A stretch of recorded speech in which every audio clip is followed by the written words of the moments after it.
Okay, you see the T, positive vibes. And that's exactly what we're on today because I just want to show love and give flowers to who I think is the most underrated collaborator in sneakers right now. And I don't mean in terms of, oh, like their name isn't out there. No, their name is absolutely out there. But we know the weight that a Travis Scott holds and has held for so long with Jordan Brand and with Nike. That's undeniable. And now it does seem as if Nigel Sylvester is moving into what many will think that type top hyped spot when it comes to, the brick by brick 4. And now we have another collaboration that will drop with an Air Jordan 1 low. And maybe we'll speak on that at a later time. But I just want to say, Bad Bunny, when we talk about consistently dropping releases that really tie in into his cultural heritage, sneakers, and then music, the way that it all truly just comes together, I think he deserves a round of applause because he's been, again, so consistent in the releases. And I know that they're not always going to be for everyone. No collaboration and no story is for everyone, but you are receiving like this open, I think, like book or tour into Puerto Rican culture. And I think that's one thing that is really amazing by himself and then the Adidas team. And as somebody who owns a few, and I'm beyond grateful, listen, to own the Bad Bunny collaboration pairs that I have, yeah, I just thought, why not go ahead and give him respect because he dropped another one. So the latest one being another part of the Gazelle City series. And if you guys didn't catch my review already on Bad Bunny's Gazelle, listen, please be sure to do that. It is really a pair that just stood out to me immediately. Shout out to friends for making sure that I was able to get my hands on that. And I did a full styling for it. Now, I know the fit can be a little bit weird because you deal with a little bit of heel slippage. So please just keep that in mind. It does come with that additional way thicker insole. I would say swap that in versus just the traditional insole that it comes with. And then whenever you have a Bad Bunny collaboration one, if you didn't know, you get so much value within the shoe itself. It's not just, the box and the story, of course, but you don't wear the box. And we're going to have a conversation about stories when it comes to shoes. But again, a shoe needs to always look good just on its own. So you have the sneaker that never does too much. And you are able to identify what the actual base model is, but it has been altered to where there are signature changes that are very true to Bad Bunny as we've come to know him with Adidas. And he's done a number of silhouettes. And so let's just go ahead and at least I'll show you the pairs that I have. And yes, I did recently sell one that was the campus and the moss colorway, but all of the others I still have.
So please go ahead and share which of the Bad Bunny pairs I have still in the collection is your favorite. Do you have a top 3? Is there one that has still eluded you? I love the Forum Buckle Low, the cafe pair, but listen, your girl is never paying the price for that, okay?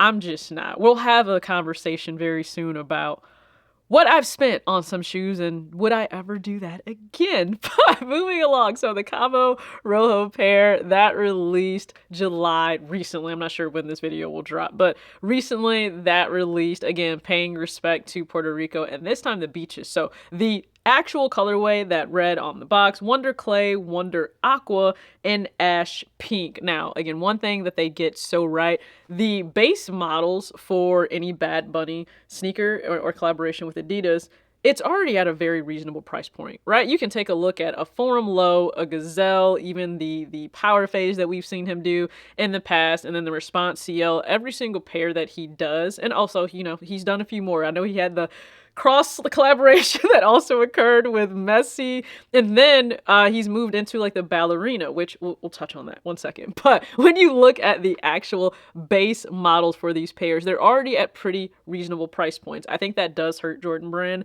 to an extent. The price point, the base starting price for so many of their collaborations, it's already high at $215, $225. So the second you need to add a designer or collaborator's name onto the shoe, you automatically are going to jump into the $230 and $240 and $250, and that can be a lot for people. I totally understand and respect that. Not everyone wants to jump into that price point, and that's why I love the fact that we have a range of options for collaborations, designs, releases. We have options now, okay, especially in 2025. But I think that's also something that helps with the value you get, because this Bad Bunny Gazelle, the Cabo Rojo pair, it released for $140. That is beyond reasonable, at least to me personally, and what I'm willing to spend on shoes at this point. That's really reasonable to me. And everything you get, like every pair always ends up coming with like a dust bag, extra laces. You can certainly customize that pair to what you want. Do you want to have like the double tongue on there? You can certainly take that off. It's removable. Sometimes there are additional added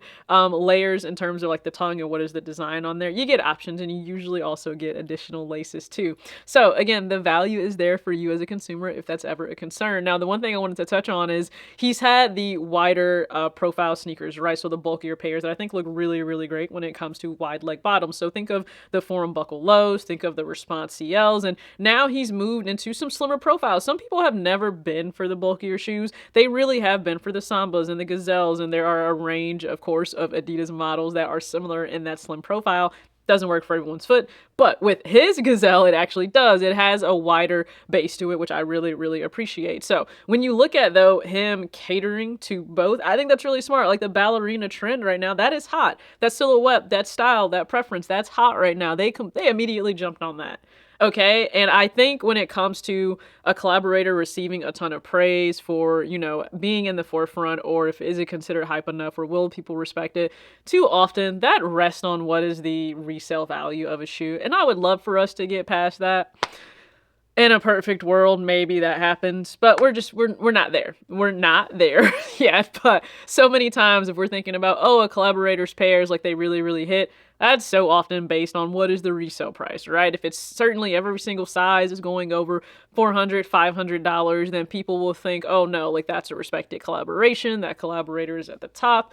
It shouldn't be that way. That's just me personally. You guys can go ahead and comment. How do you judge a collaborator in terms of the value they're having for the brand, the respect that they may have, by the culture, in the market itself? Go ahead and share your thoughts. I would love to hear them, because again, based on the consistency, the releases, the range, the options, the price point, I think Bad Bunny absolutely delivers. I love the fact that we are getting, again, a look into Puerto Rico, more so than maybe we wouldn't have, because that's not a culture that I'm familiar with at all. And Bad Bunny, you don't have to necessarily be someone that listens to his music. Like, yes, he did just drop his 6th, I believe, studio album in January of this year. So he's not stopping. He's topping those charts in both music, but I think also he deserves more respect in sneakers. So I just wanted to go ahead and run that down real fast. Please comment your favorite Bad Bunny collaboration, whether you own it or not. Did you go after this most recent pair? If so, please drop your thoughts below, especially if, again, it was something that was top of your list in 2025. No, I did not go for this, but again, big fan of the pairs I have. And please be sure to check out the Gazelle review I have. I believe, you guys can check that out from last year. So with all that being said, act your age, not your shoe size. Peace.